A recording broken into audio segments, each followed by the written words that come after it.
హరే కృష్ణ. అందరికీ భాగవతం క్లాస్ స్వాగతం. మనం 9వ అధ్యాయంలో ఉన్నాము. ఒక భాగాన్ని చూసుకున్నాము. రెండో భాగం ఈరోజు మనం చూస్తాం.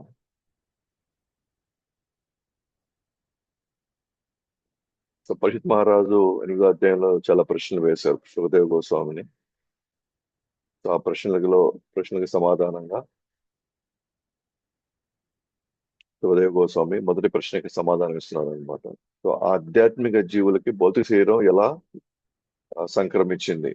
సో దానికి సమాధానంగా యాక్చువల్గా జీవుడికి శరీరానికి ఎటువంటి సంబంధం లేదు, కానీ అది మాయ కారణంగా అది నిజం అనుకుంటున్నారు అనమాట. ఎట్లా అయితే కల్లో వారి శరీరాన్ని వాళ్ళే చూసుకుంటున్నట్టుగా. సో మన మన మన కల్లో మన శరీరాన్ని మనం చూసుకుంటున్నాము అని అంటే ఆ కల్లో ఉన్న వ్యక్తి కేవలం జస్ట్ రక్షగా అక్కడ లేడు, కానీ ఉన్నట్టుగా మనం నమ్ముతున్నాం అనమాట. లేకపోయినా ఉన్నట్టు నమ్ముతున్నాం. అలాగే ఈ శరీరము శాశ్వతం కాదు, మరియు అసలు మంది కానే కాదనమాట. అయినా కూడా నాది అనే ఫీలింగ్ లో ఉన్నాం అనమాట.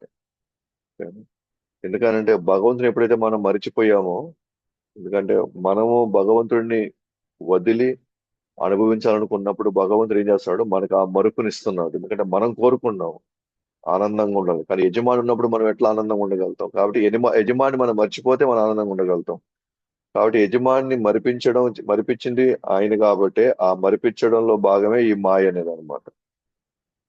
కాబట్టి ఆయా మాయా ప్రభావంలో మనం చేసిన పనుల వల్లనే ఈ రోజు మనం అనేక రూపాలు తీసుకుంటున్నాం. 84 లక్షల రూపాయలు మనం తీసుకొని ఆ నాది అనే భావంలో మనం జీవిస్తూనే ఉన్నాం. కానీ ఎప్పుడైతే మనం మళ్ళీ భగవంతుడికి మనం దగ్గర అవుతామో, అప్పుడు మళ్ళీ మనం నేను నాది అనే భావం నుంచి మనం బయటకు. ఎందుకంటే భగవంతుడి గురించి మనం పూర్తిగా తెలుసుకున్నాం అనుకోండి, అంటే ఈ సృష్టి అంతా ఎలా వచ్చింది, ఈ సృష్టిలో వివిధ భాగాలని ఎలా తయారైనాయి, అంతిమంగా ఎవరి యొక్క శక్తులతో ఇవన్నీ కూడా నడుస్తున్నాయి, అంతిమంగా దీనంతా ఎవరు పోషిస్తున్నారు, అంతిమంగా ఎవరు దీన్ని పూర్తిగా లయం చేస్తున్నారు అనే విషయం తెలుసుకుంటే, అప్పుడు మనము నేను కాదు ఇక్కడ యజమాని, నేను కేవలం ఆయన సేవకుడు అనే విషయం మనకు అర్థమవుతుంది అనమాట. అందుకే భాగవతంలో మొదటగా ఓకేనా మనకి భగవంతుడి యొక్క శక్తుల గురించి, భగవంతుడి యొక్క ఈ సృష్టి గురించి, సృష్టి లీల గురించి ఫస్ట్ చెప్పారనమాట. ఆ తర్వాత భగవంతుడి యొక్క లీలల గురించి తర్వాత తెలుస్తుంది, భక్తులతో చేసిన లీలలు. ఇంకా ముందు మనం భగవంతుడు ఎవరో తెలుసుకోగలిగితే, ఆ భగవంతుడితో మనకు సంబంధం పెట్టుకోగలిగితే, ఖచ్చితంగా భగవంతుడు మనల్ని దీని నుంచి వేయగలడు అనే నమ్మకంతో మనం ఉంటాం. అంత శక్తివంతమైన భగవంతుడిని నేను నిరంతరంగా సేవ చేసుకునే భావన మనకు వస్తుంది. కాబట్టి ఆ, ఈ మాయకి పూర్తి కారణం మనమే, కాబట్టి తొలగించుకోవాల్సింది కూడా మనమే అన్నమాట. కానీ భగవంతుడికి ఎప్పుడైతే మనం దగ్గర అవుతామో ఆటోమేటిక్ గా మాయ తొలగిపోతుంది. కాబట్టి ఈ ఈ తర్వాత బ్రహ్మ మరియు భగవంతుడి మధ్య జరిగినటువంటి ఆ సంభాషణ ఒక వేదిక అయింది అనమాట. ఈ ఏంటది, ఎట్లా బ్రహ్మ ఎంతో కూడా బయటకు వచ్చాడు? ఎందుకంటే ఆ పరీక్షిత్ మహారాజు అడిగిన ప్రశ్నల్లో భాగం సృష్టి భాగం అడిగాడు కాబట్టి, ఆ సృష్టి ఆరంభంలో అసలు బ్రహ్మ అసలు ఎటువంటి పదార్థాలు లేవు. ఎక్కడ ఆయన అసలు ఎలా ఆ ఈ సృష్టిలోకి వచ్చాడు తనకి అర్థం కాలేదు. అంతా చీకటిగా ఉనింది. అంతా కూడా ఏ తామర పుష్ప కాండం నుంచి అతను వచ్చాడో ఆ కాండంలోకి వెళ్ళి చూశాడు, ఎవరు కనబడలేదు. అప్పుడు ఆయనకి తపా తప అనే శబ్దం వినిపించింది. ఆ ఆ తపా తప అనే శబ్దంతో ఆయన ఏం చేశాడు, ఆ తపస్సు చేయడం ప్రారంభించాడు. ప్రారంభించి దాని తర్వాత కొంత 1000 ఖగోళ సంవత్సరాల తర్వాత భగవంతుడు ఆయనకి దర్శనం ఇవ్వడం జరిగింది. ఆ దర్శనం ఇవ్వడంతో మొదట ఆయన వైకుంఠ వాతావరణంలో ఉన్నటువంటి అనేక సన్నివేశాలు, అక్కడ ఉన్నటువంటి పరిస్థితులన్నిటి గురించి ఆయన వివరించినప్పుడు, బ్రహ్మకి కృష్ణుడు స్వయంగా సింహాసనం మీద కూర్చున్నప్పుడు శక్తులన్నీ కూడా ఆయన చుట్టుముట్టి ఆయన యొక్క ఆదేశాల కోసం అవి వేచి ఉన్నాయి.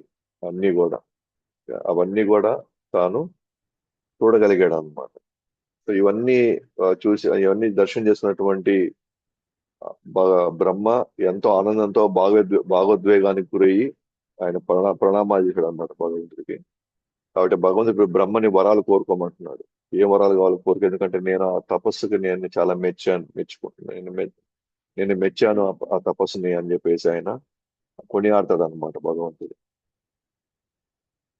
సో భగవంతుడు బ్రహ్మతో కరచాలనం చేసి పలికాడు, షేక్ హ్యాండ్ ఇచ్చాడు అనమాట. భగవంతుడు స్వయంగా బ్రహ్మతో కరచాలనం చేశాడు. నీ తపస్సుతో నేను తృప్తి చెందాను, కావున వరం అడగమని కోరుతూ నువ్వు తెలుసుకోవాల్సినది, నా దర్శనతో అత్యున్నతమైనటువంటి వరాన్ని నువ్వు పొందావు. ఒక పక్క ఏమన్నాడు భగవంతుడు, నీకేం వరం కావాలో నువ్వు అడగమన్నాడు. అయినా కూడా నువ్వు తెలుసుకోవాల్సింది తెలుసా, అసలు నువ్వు ఆల్రెడీ వరం పొందేశావు. ఏంటది, నా దర్శనం నీకు దొరకడమే అత్యున్నతమైనటువంటి వరం ఇది. నిజంగా అది వరం, అంతకంటే మించిన వరం ఇంకేమీ లేదన్నమాట ఈ భూమి మీద, ఈ సృష్టిలో ఇంకేమీ లేదు. సో భగవంతుడిని మనం దర్శనం చేసుకోవడం అనేది, సో ఫేస్ టు ఫేస్ అంటే భగవంతుడుని దర్శనం చేసుకోవడం అంటే మనకు తెలియక ఏదేదో వరాలు కోరేస్తున్నాం అన్నమాట. కానీ ఏ వరాలు కోరినా సరే అంతిమంగా ఆ వరాలని మనల్ని మోసం చేస్తాయి. కానీ ఏ ఒక్క వరం మనం మోసం చేయకుండా ఉంటదంటే ఆ వరం వచ్చి భగవంతుని దర్శనం చేసుకోవడం. ఆ వరం మాత్రం మనల్ని ఎప్పుడు మోసం చేయదు. ఆ వరాన్ని పొందిన వాళ్ళు ఎప్పుడు మోసగింపబడరు. కాబట్టి నీ తపస్సుకు నేను తృప్తి చెందాను అంటే నిజంగా భగవంతుడు తృప్తి పడాలే కానీ భగవంతుడు చేయగలిగిందంటూ ఏమి లేదు, చేయలేదంటూ ఏమి లేదు. కాబట్టి భగవంతుడు ఖచ్చితంగా మనకి ఏది కావాలన్నా కూడా చేయగలరు. కానీ కండిషన్ ఏంటంటే మనం ఆయన తృప్తిపరిచి ఉండగలగాలి. నా ధామ దర్శనం జన్మకు పరిపూర్ణతనిస్తుంది, దానికి నీ తీవ్ర తపస్సు కారణం. నేను నీకు నా ధామాన్ని నీకు దర్శనం ఇప్పించాను, ఇది నీ జన్మ ఇంకా పరిపూర్ణం అయిపోయినట్టే ఇంకా. ఎందుకంటే నీ తీవ్ర తపస్సుకు నేను మెచ్చాను కాబట్టి, నువ్వు ఆ తపస్సు చేసావు కాబట్టే నమ్మకంతో పూర్తి శరణాగతి పొంది నేను చెప్పిన దాన్ని నువ్వు నిర్వర్తించావు కాబట్టి నేను నీకు నా ధామాన్ని నేను నీకు దర్శనం ఇప్పించాను, అది నీ జన్మకు పరిపూర్ణం అయిపోయినట్టే. ఇంకా నీకు కావాల్సింది కూడా ఇంకేమీ లేదు, నువ్వు కోరుకోవాల్సింది కూడా ఇంకేమీ లేదు. మొదట్లో నీకు ఏమి చేయాలో అర్థం కానప్పుడు తప అని పలికింది కూడా నేనేను. తప అనే శబ్దం వచ్చి నువ్వు వెతికావు, ఎవరు ఎవరు ఆ శబ్దం ఆ శబ్దం ఎవరి నుంచి వచ్చింది అని నువ్వు వెతికావు. కానీ వాస్తవానికి ఆ వ్యక్తిని నేనే ఆ తప అనే శబ్దాన్ని పలికింది నేనేను అని చెప్పి తను తాను ఆ భగవంతుడు పరిచయం చేసుకుంటున్నాడు, తెలుపుకుంటున్నాడు అన్నమాట. వాస్తవానికి తపస్సే నా హృదయానికి మరియు నా హృదయము మరియు నా ప్రాణం అదే. నా ప్రాణం కూడా తపస్సే. అంటే నిజంగా చూడండి, భగవంతుడు ఎక్కడ తృప్తిపడతాడంటే భగవంతుడు చెప్పినటువంటి నియమాలని, భగవంతుడు చెప్పిన ఆదేశాలను పాటించడమే తపస్సు. ఎందుకు అది తపస్సు అంటున్నాము అని అంటే, మన మనసు, ఇంద్రియాలు, మన బుద్ధి, మన గుణాలు రకరకాలుగా మనల్ని ఎటు పడితే అటు తీసుకెళ్తున్నప్పుడు దాన్ని ఎదురొడ్డి పోరాడి భగవంతుడు చెప్పినట్టుగా, గురువు చెప్పినట్టుగా పాటించడమే అతిపెద్ద తపస్సు అన్నమాట ఇక్కడ. ఎవరైతే అటువంటి తపస్సు చేయడానికి ముందుకు వస్తారో వాళ్ళే నా హృదయం, వాళ్ళు నా ప్రాణం అన్నారు. తపస్సు అంటే దయచేసి ఆ ఋషులు మునులు వాళ్ళు ఏదో ఆ అడవుల్లో కూర్చొని పద్మాసనం వేసుకొని అడవుల్లో కూర్చొని ఏదో ముక్కు మూసుకొని, అది తపస్సు కదా. ఆ తపస్సు ఎందుకు చేస్తున్నారు? వాళ్ళు ఇంద్రియాలని కంట్రోల్ చేయడానికి చేస్తున్నారు. వాళ్ళు మన గుణాలని సరి చేసుకోవడానికి వాళ్ళు అక్కడ కూర్చుంటున్నారు. అతిపెద్ద తపస్సు ఏంటంటే భగవంతుడు చెప్పిన ఆదేశాలు లేదా గురువు చెప్పిన ఆదేశాలని మన సొంత ప్రయోజనాలని పక్కన పెట్టి, మన సొంత ఆలోచనలు పక్కన పెట్టి, మన సొంత కోరికలను పక్కన పెట్టి దాన్ని నిర్వర్తించడంలో మనం పడేటువంటి ఆ కష్టం చూసారా, అదే తపస్సు అంటే ఇక్కడ. ఇక్కడ భగవంతుడు చెప్పాడు కాబట్టి వెంటనే ఏం ఆలోచించకుండా వెంటనే దిగేశాడు. అంటే మనకి ఏదైనా ఒక ఆదేశం వచ్చింది అనుకోండి గురువు దగ్గర నుంచి, మనం 100 ఆలోచిస్తాం అనమాట. అటు చేస్తే అదేమైపోద్దేమో, ఇటు వెళ్తే ఏమైనా అవుతుందేమో. ఓకేనా, ఇది ఇప్పుడు నాకు అవసరం ఇవన్నీ.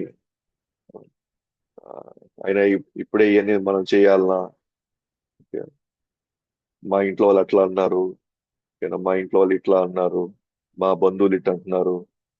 మా బిడ్డలు ఇట్లా అంటున్నారు. ఓకేనా అని ఈ రకరకాల మన కారణాలు చెప్పేటివన్నీ, అంటే మనం తపస్సు చేయడానికి సిద్ధంగా లేవు. అలాంటప్పుడు మనకి భగవంతుడి యొక్క కృప మనకి దొరికే అవకాశమే లేదనమాట. ఇది మనం బాగా గుర్తుపెట్టుకోవాలి.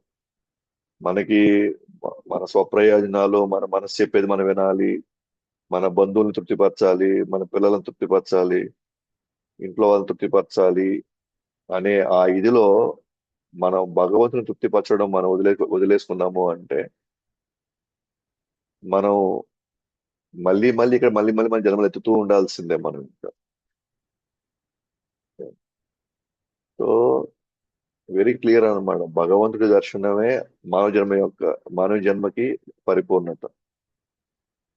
మరి భగవంతుడి దర్శనం కావాలంటే తపస్సు చేయకపోతే, వాస్తవానికి ఆహారం తినకపోవడము, లేకపోతే నిద్ర ఆ, నిద్ర పోకపోవడము, లేకపోతే ఒకే దగ్గర కూర్చోవడం యాక్చువల్గా ఏం పెద్ద తపస్సులేం కాదు ఇవన్నీ.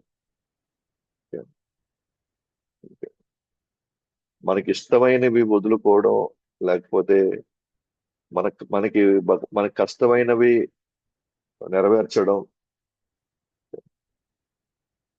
మన ఇష్టాయిష్టాలని త్యజించడం. ఓకేనా, గురువు కోసం, కృష్ణుడి కోసం మన జీవితాన్ని మలుచుకోవడం, అదే పెద్ద తపస్సు ఇక్కడ. ఓకేనా? ఈ కృష్ణుడు అన్నాడు, నేను తపస్సు వేరు కాదు. ఇన్ఫాక్ట్ నాకు కూడా ఆ తపశక్తి కారణంగానే నేను సృష్టి స్థితి లయం కూడా నేను చేస్తున్నాను. నా శక్తి కూడా తపస్సే కారణం. అంటే ఒక వ్యక్తి నిజంగానే శక్తిమంతుడు అవ్వాలి అనుకుంటే అతను ఖచ్చితంగా తపస్సు చేయాలి. సో భగవాన్ యొక్క దర్శనం, నాకు వైకుంఠం వెళ్ళాలి, గోలోకం వెళ్ళాలి అని అనుకుంటే మాత్రం ఈ తపస్సు మనం చేసే తీరాలి అన్నమాట. అది ఆ తపస్సు చేయనంత వరకు మనం మళ్ళీ మళ్ళీ ఇక్కడికి వస్తూనే ఉండాల్సిందే.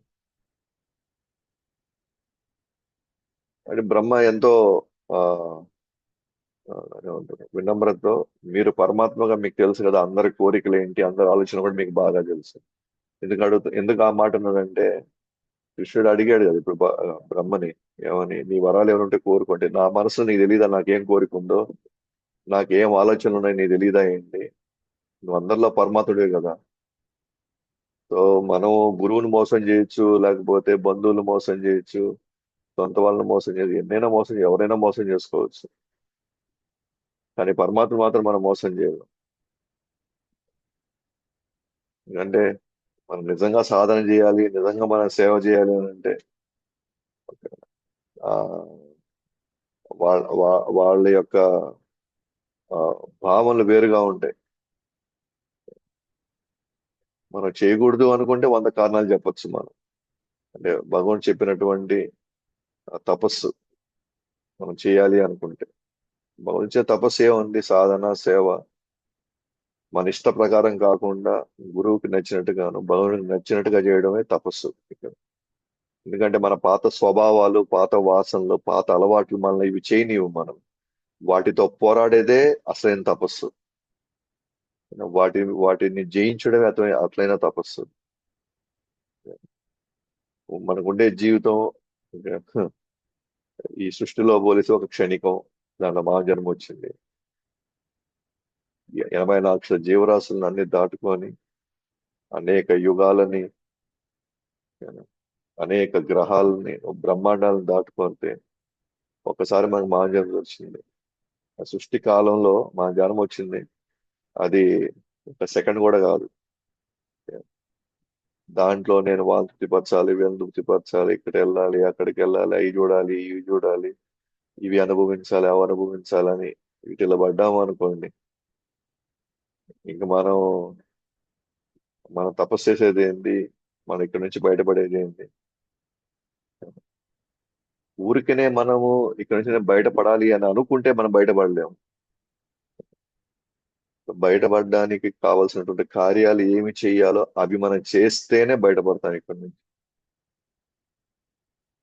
సో జైల్లో పడ్డ ఖైదీ నేను ఇక్కడి నుంచి నేను బయటపడాలి అని అంటే బయటపడలేడు.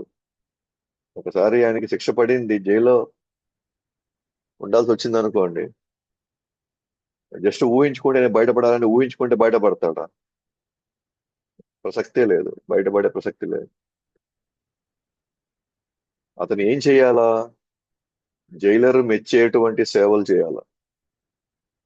జైలర్ చెప్పినటువంటి టైంలో అతనికి ఇచ్చినటువంటి డ్యూటీలు చేస్తే, ఓకేనా, ఒక సత్ప్రవర్తనకి జైలు తృప్తి పడితే అప్పుడు బయటపడతాడు. అంటే ఖచ్చితంగా కార్యాలు నేను చేయాలి. ఆ కార్యాలు ఎలా ఉండాలి? భగవంతుడికి ఇష్టంతో చేయాలి. లేదా గురు యొక్క ఆదేశాల మేరకు మనం చేయాలి. అవి చేయకుండా ఊరికే మనసులో అనుకుంటే సరిపోతుందా? అది జరిగే పని కాదు. అందుకే ఇక్కడ బ్రహ్మ కేవలం మనసులో అనుకోలేదు, చేసాడు అనమాట. సో చేశాడు కాబట్టి భగవంతుడు అంతిమంగా తృప్తి పడ్డాడు. ఆయనకి కావలసినటువంటి దర్శనం కూడా ఇచ్చాడు. అది ఇప్పుడు వరం కూడా కోరుకోమంటున్నాను. అప్పుడు ఆయన కొన్ని ప్రశ్నలు వేశాడు అనమాట.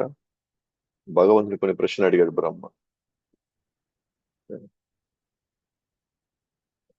అంటే వరాలు అడగమంటే ప్రశ్నలు అడిగాడు. ఎందుకంటే ప్రశ్నల ద్వారా తనకు వచ్చే సమాధానాలన్నీ తన సందేహాలను తీరే అనుకోండి, అదే పెద్ద వరం అయింది.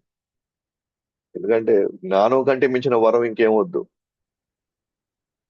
మన వరాలన్నీ వస్తువుల రూపంలో కోరుకుంటాం. కానీ అసలైనటువంటి తత్వవేత్తలు, ఆధ్యాత్మికవేత్తలు, వాళ్ళకి భగవంతుడికి సంబంధించినటువంటి విషయాలు తెలుసుకోవడంతో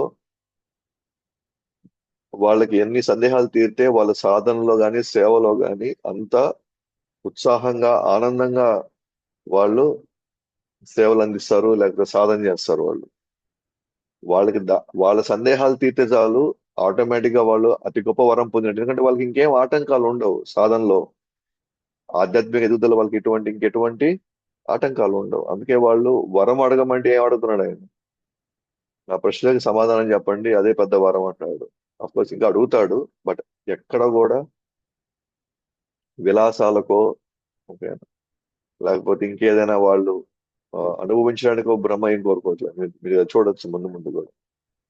సో ఆయన ఏమడుగుతున్నాడు? దయచేసి మీ భౌతిక మరియు ఆధ్యాత్మిక రూపాలను మాకు వివరించండి. మీ అనేక భౌతిక మరియు ఆధ్యాత్మిక శక్తులు ఎలా పనిచేస్తాయి, దాని గురించి వివరించండి. ఆ శక్తుల్లో ఆ శక్తుల సంబంధంలో భగవంతుడు ఎటువంటి లీలలు చేస్తాడు? సో మీరు ఎటువంటి లీలలు చేస్తారు? భగవంతుడు ఆ శక్తుల అనుబంధంలో కావచ్చు, సంబంధంలో కావచ్చు, ఎటువంటి లీలలు చేస్తారు? ఫస్ట్ ఏమో రూపాలు చెప్పమన్నాడు, రెండోదేమో శక్తుల గురించి మాట్లాడాడు. రెండు, అన్ని రూపాలు ఎన్ని ఉంటే అన్ని శక్తుల గురించి, భౌతిక మరియు ఆధ్యాత్మిక. అంటే భౌతిక రూపం అంటే ఇక్కడ విరాట్ రూపం గురించి లేదు, ఓకేనా. అలాగే భౌతిక మరియు ఆధ్యాత్మిక శక్తులతో, మరి ఈ శక్తుల సంబంధంలో లేదా ఈ శక్తుల యొక్క అనుబంధంలో భగవానుడు ఎటువంటి లీలలు చేస్తున్నాడు?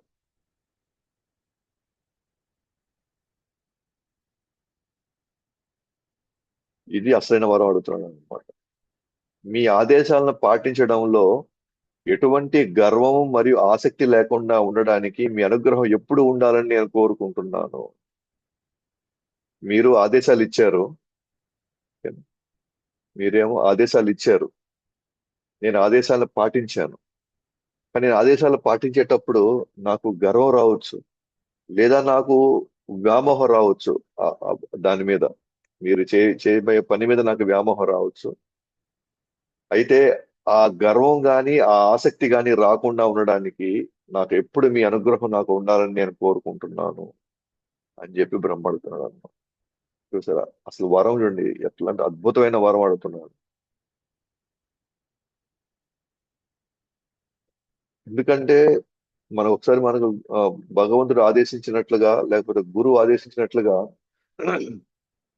మనకు ఒక కార్యం ఇస్తారు, లేదా కొన్ని కార్యాలకి మనకి మనకి కొన్ని బాధ్యతలు ఇస్తారు అన్నమాట. కొన్ని కార్యాలయానికి మనకి ఒక బాధ్యత, ఒక ఇన్ఛార్జ్ ఇస్తారు. అవి చూసుకోమని చెప్పి మనకు ఒక అధికారాన్ని ఇస్తారు మనకు ఒక్కోసారి. సో మనకి ఒక అధికారం ఇచ్చినప్పుడు లేదా మనకి ఒక బాధ్యత ఇచ్చినప్పుడు జనరల్ మనకి ఏం జరుగుతుందంటే రెండు విషయాలు జరుగుతాయి మనకి. ఒకటి, మనకే ఇచ్చాడని ఒక గర్వం రావచ్చు, లేదా మనకి ఇచ్చినటువంటి ఏదైతే అధికారం చేసారో ఆ అధికారం మీద వ్యామోహం రావచ్చు. ఓకేనా? ఆ అధికారం మీద, ఆ స్థానం మీద మనకి వ్యామోహం రావచ్చు. ఆ స్థానం ఎప్పుడు నేనే ఉండాలి అని, లేదా ఇంతమందిలో నాకు ఇచ్చాడు కాబట్టి నేను కొంత స్పెషల్ నేను అనే భావన వచ్చి మనకి ఎంతో కొంత గర్వం కూడా రావచ్చు. ఇప్పుడు భగవంతుడు ఏదైతే ఇవ్వబోతున్నాడో, బ్రహ్మ అతి పెద్ద సృష్టి చేయబోతున్నాడు.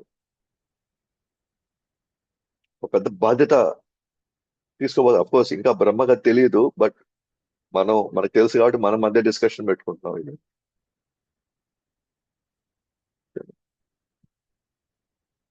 ఆ, ఒక పెద్ద బాధ్యత ఇవ్వబోతున్నాడు. ఆ పెద్ద బాధ్యతలో బ్రహ్మ ఈ సృష్టి, ఆయన సృష్టిని సృష్టిస్తున్నాడు కాబట్టి ఈ సృష్టికి నేనే అధిపతిని అనే భావన రావచ్చు, గర్వం రావచ్చు ఆయనకి. లేదా ఆ స్థానం మీద, సృష్టికర్త అనే స్థానం ఏదైతే ఉందో అది నేనే ఉండాలి. ఓకేనా? లేదా ఆ సృష్టి ఏదైతే తను సృష్టిస్తున్నాడో అదంతా నాదే, నా వల్ల ఇదంతా జరుగుతుంది, నేను లేకపోతే ఇదంతా జరగదు అనే ఆసక్తి కూడా రావచ్చు. అదంతా నేనే అనుభవించాలి, అదంతా నాదే కాబట్టి మీరు చేసే యజ్ఞాలన్నీ నాకే చేయాలి, మీరు చేసే పూజలన్నీ నాకే చేయాలి, ఎందుకంటే నేను లేకపోతే మీరు లేరు, నేను లేకపోతే సృష్టి లేదు కాబట్టి నేనే అని గర్వం రావచ్చు, ఆసక్తి రావచ్చు. ఎందుకంటే జీవశక్తికి ఆసక్తి చాలా త్వరగా త్వరగా ఆసక్తి పొందుతాడు. త్వరగా నాది అనే ఆ యొక్క భావన వచ్చేస్తుంది. మనం ఊరికే అట్లా బీచ్కి వెళ్తాము అనుకోండి.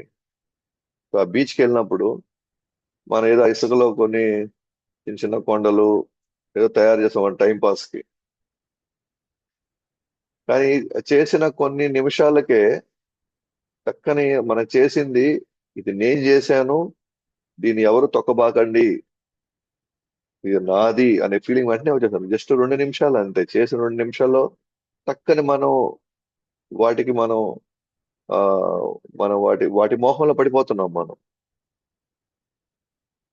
అందుకే బ్రహ్మ ఇక్కడ భయపడుతున్నాడు. బహుశా నాకు మీరు ఎటువంటి బాధ్యత తీయబోతారో నాకు తెలియదు, నేను ఎటువంటి కార్యాలు నిర్వహించాలో నాకు తెలియదు, కానీ ఖచ్చితంగా మీరు ఏది ఇచ్చినా కూడా నాకు మాత్రం గర్వం రాకూడదు, ఆసక్తి రాకూడదు.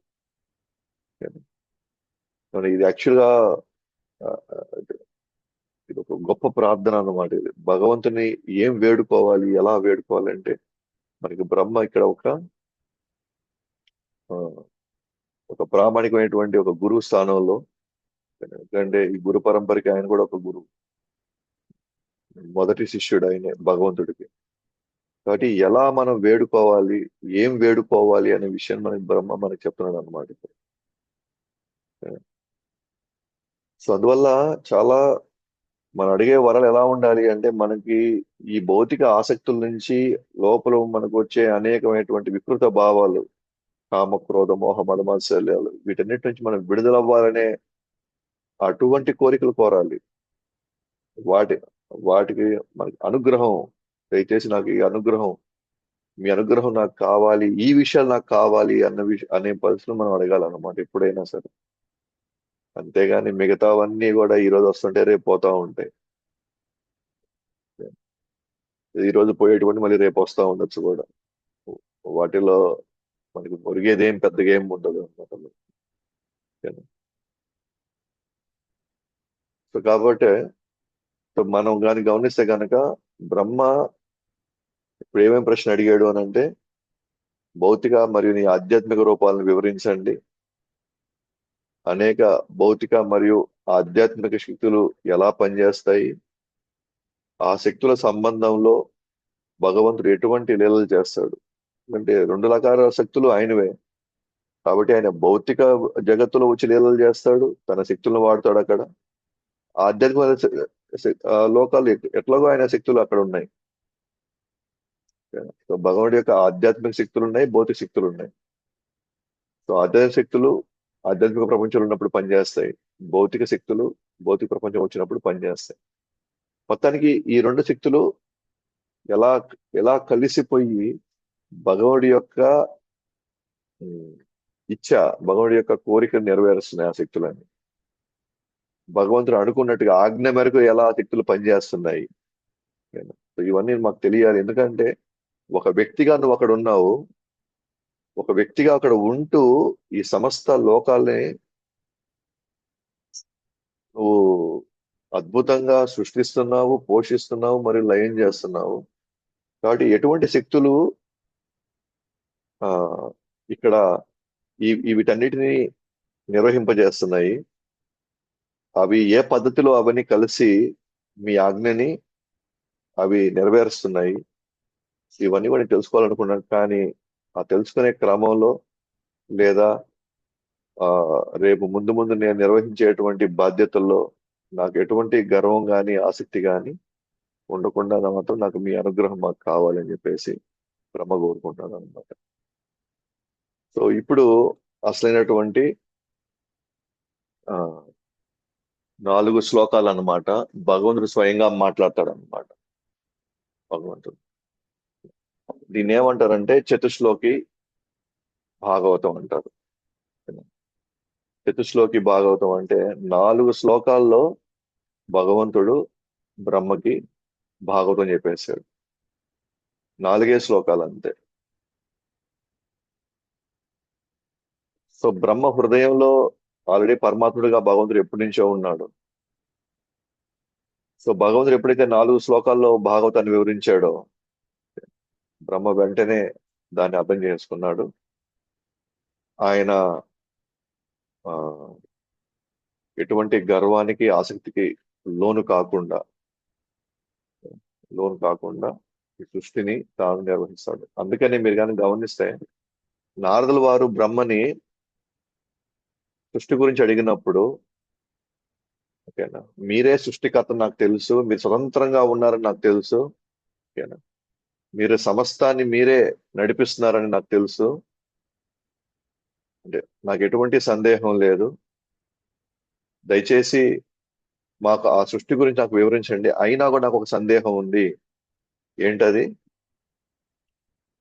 మీరు ఎవరు మీరు తపస్సు చేస్తూ ఉండడం నేను చూస్తున్నాను. ఆ తపస్సు ఎవరి కోసం చేస్తున్నారు?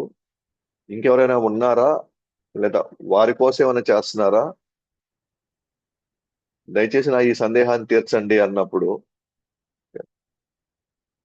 సో బ్రహ్మ ఒకటే మాట్లాడు, నువ్వు నన్ను అద్భుతమైనటువంటి ప్రశ్న వేసి నా మీద అనుగ్రహంతో నువ్వు నా మీద నాకు ఈ ప్రశ్న వేసావు అని అడుగుతాడు.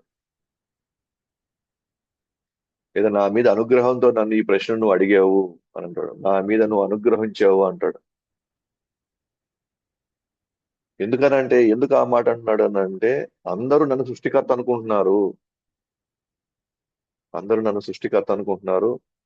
సర్వం నేనే చేస్తాను అనుకుంటున్నారు, నేను లేకపోతే సృష్టి లేదనుకుంటున్నారు. కానీ వాళ్ళకి నేను క్లియర్ చేయాలి ఇప్పుడు. నేను అట్లీస్ట్ నీ ప్రశ్న ద్వారా అయినా సరే నాకు అద్భుతంగా సమాధానం చెప్పే అవకాశం నాకు దొరికింది అని అన్నప్పుడు నిజంగా బ్రహ్మకి అడగదు. అతనికి ఎటువంటి గర్వం కానీ ఆసక్తి కానీ అతనికి కలగలేదు. ఎందుకంటే సంతోషపడుతున్నాడు. అంటే నాకు అవకాశం దొరికింది, నేను సృష్టికర్త కాదు నాయన, భగవంతుడు అసలైన సృష్టికర్త, నేను కేవలం ఆయన సృష్టించిన దాన్ని నేను పునఃసృష్టిని మాత్రం నేను సృష్టిస్తాను అన్న విషయం చెప్పుకునే అవకాశం నాకు దొరికింది. అంటే ఇప్పటి వరకు మనం ఆలోచిస్తూ ఉంటాం. మనం జనరల్ గా మనం ఏం ఆలోచిస్తాము అని అంటే దేవతలు అసలైనటువంటి భగవంతుడిగా మనం కొలుస్తూ ఉంటాం మనం.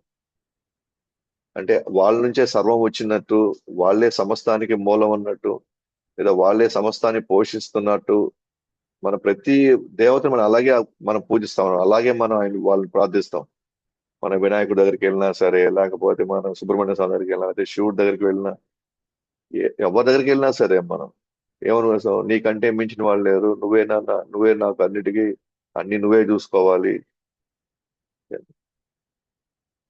నువ్వే సమస్తానికి మూలము, నీ నుంచే సర్వం వచ్చింది, నువ్వు తప్ప నన్ను ఎవరూ కాపాడలేరు,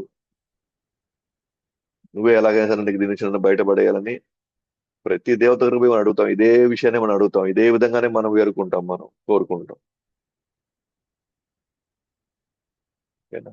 అలా అలా మనం వేడుకుంటున్నప్పుడు దేవతకు ఎలా ఉంటుందంటే వాళ్ళకి తలనొప్పి వచ్చేస్తుంది అనమాట, దేవతలకి.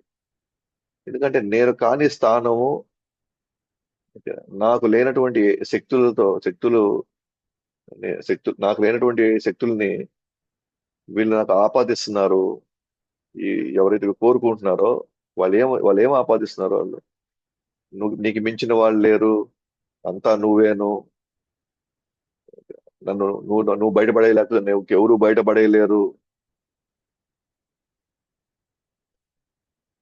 అంటే మనం ఏం చేస్తున్నాము, మనం ఎవరినైతే వేడుకుంటున్నామో వాళ్ళందరినీ మనం ఏం చేస్తున్నాం, సమస్తానికి మూలం అన్నట్టుగా, వాళ్ళ నుంచే సర్వం వచ్చినట్టుగా, వాళ్ళు లేకపోతే ఇంకెవరూ లేనట్టుగా మనం చేసే ప్రార్థనలన్నీ దేవతలకు తలనొప్పి తీసుకొస్తుంది అనమాట. ఎటువంటి తలనొప్పి అంటే, అందుకని ఇప్పుడు బ్రహ్మ అన్నాడు, నాయన నన్ను కాపాడేవు, లేకపోతే ఈ జనాలు వచ్చి నన్ను సృష్టికర్త సృష్టికర్త అని అంటునేసరికి నాకు ఒక పక్క సిగ్గేస్తా ఉంది నాకు. నేను సృష్టికర్త కాదురా బాబు అని కూడా నన్నే సృష్టికర్త అని చెప్పేసి నన్ను ఎక్కడ చూసినా సరే నన్ను కొనియాడుతున్నారు. కానీ నాకు ఇప్పుడు మంచి అవకాశం వచ్చింది నాకు. మీరు ఎస్పెషల్ గా నారదుల వారిని మీరు అడిగిన ప్రశ్నతో నాకు ఒక విధంగా చెప్పాలంటే నాకు పెద్ద ఉపశమనం కలిగింది. అంటే నా గురించి నేను చెప్పుకోవడానికి, అసలు భగవంతుడి గురించి కీర్తించడానికి నాకు ఒక అవకాశం నాకు దొరికింది అని ఒక విధంగా బ్రహ్మ ఉపశమనం పొందుతున్నాడు. ఎందుకంటే ఇంకా దేవతలకు ఆ స్థానం కానప్పుడు దేవతలు ఎవరు క్లెయిమ్ చేసుకోరు నేనే భగవంతుడని. ఎందుకంటే వాళ్ళకి బాగా తెలుసు ఎవరు భగవంతుడని.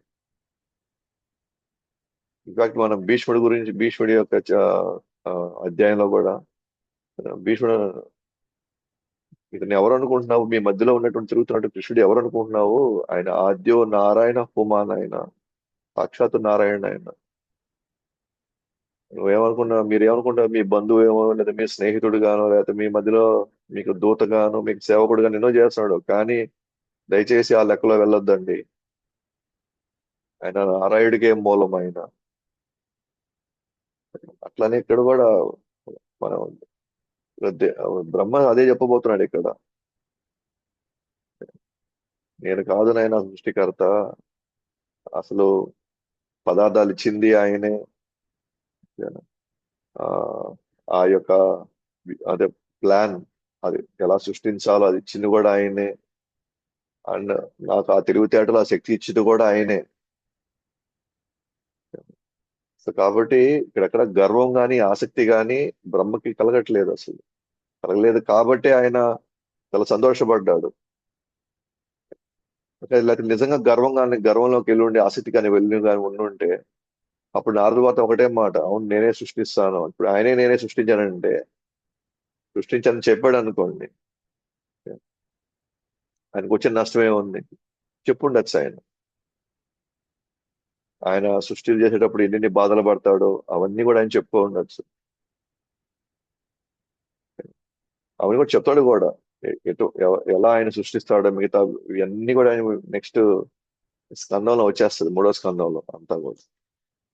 బట్ ఆయన అనుకుంటున్నాడు, ఆయన నిజం చెప్తున్నాడు, నేను కాదు బాబు ఇదంతా కూడా ఆల్రెడీ సమస్తం భగవంతుడే చూసుకుంటున్నాడు, నేను కేవలం ఆయన చెప్పింది నేను నెరవేర్తిస్తున్నాను అంతే. తెలివితేటలు గాని శక్తి గాని అన్ని భగవంతుడే ఇస్తున్నాడు. కాబట్టి సమర్థవంత కారణం ఆయనే, అలాగే పదార్థ కారణం కూడా ఆయనే ఇప్పుడు అనమాట. కాబట్టి ఇప్పుడు ఈ కాబట్టి ఫైనల్ గా ఆ ఈ చతుశ్లోకి భాగవతం ఎందుకు చెప్తాడు అని అంటే, 4 శ్లోకాలు ఉన్న భాగవతం ఒక విధంగా ఏం చెప్తున్నాడు అని అంటే, అది రేపు చెప్పుకుంటాం. ఈ లాస్ట్ ప్రశ్నకి సమాధానంగా, ఓకేనా, ఈ 4 ప్రశ్నలు అడిగాడు కదా మనం చూస్తే, భౌతిక ఆధ్యాత్మిక రూపాలు వివరించండి దానికి ఒక శ్లోకం చెప్తాడు. భౌతిక మరియు ఆధ్యాత్మిక శక్తులు ఎలా పనిచేస్తాయి దానికి రెండో శ్లోకం చెప్తాడు భాగవతంలో. కదా, ఈ శక్తుల యొక్క సంబంధంలో భగవంతుడు ఎటువంటి లీలలు చేస్తాడు, ఇది మూడో ప్రశ్నకి ఆ, భాగవతం శ్లోకం చెప్తాడు. అండ్ చివరిగా, గర్వం రాకుండా ఆసక్తి రాకుండా ఉండాలంటే ఏం చేయాలి అంటే దానికి నాలుగో శ్లోకం చెప్తాడు అనమాట. ఆ విధంగా మనకి మనకి భాగవతంలో చతుశ్లోకి 1, 2, 3, 4 శ్లోకాలు అన్నమాట. సో ఈ 4 శ్లోకాలని వివరించుకుంటూ మిగిలినవి రేపు చెప్పుకుంటాము. ఎందుకంటే భాగవతం యొక్క బీజం, ఓకేనా, 4 శ్లోకాల్లో ఫస్ట్ బ్రహ్మ హృదయంలోనే పడింది అనమాట. ఇది ఫస్ట్ టైం ఏదో సుఖదేవ్ గోస్వామి పక్షిత్ మహారాజ్ చెప్పట్లేదు. సుఖదేవ్ గోస్వామికి వ్యాసుల వారు చెప్పారు, వ్యాసుల వారికి నారదుల వారు చెప్పారు, నారదుల వారికి బ్రహ్మ చెప్పాడు, బ్రహ్మ కృష్ణుడే స్వయంగా చెప్పాడు అన్నమాట. సో కాబట్టి మొదటగా ఈ 4 శ్లోకాల రూపంలో భాగవతం బయటకు వచ్చింది.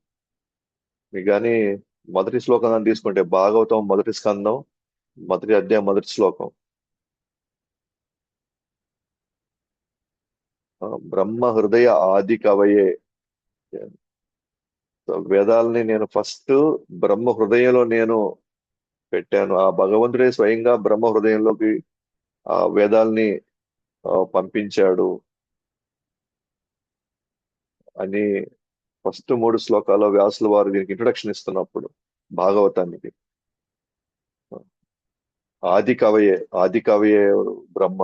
సో బ్రహ్మ హృదయంలో ఫస్ట్ టైం నింపినట్టు వేదాలు పంపించింది కానీ, లేదా హృదయంలో వేదాలతో నింపింది కానీ ఎవరు అంటే కృష్ణుడు. ఓం నమో భగవతే వాసుదేవాయ. కాబట్టి అటువంటి భగవంతుడు 4 శ్లోకాల్లో ఫస్ట్ చెప్తారు అనమాట బ్రహ్మకి. సో అది మనం రేపు చూస్తాం. గ్రంథరాజ్ శ్రీమద్ భాగవతం కి జై. జగద్గురు శ్రీల ప్రభుపాద్ కి జై. అనంత కోటి వైష్ణవ వృంద కి జై. हिताय गौर प्रेमानंद हरि हरि बोल।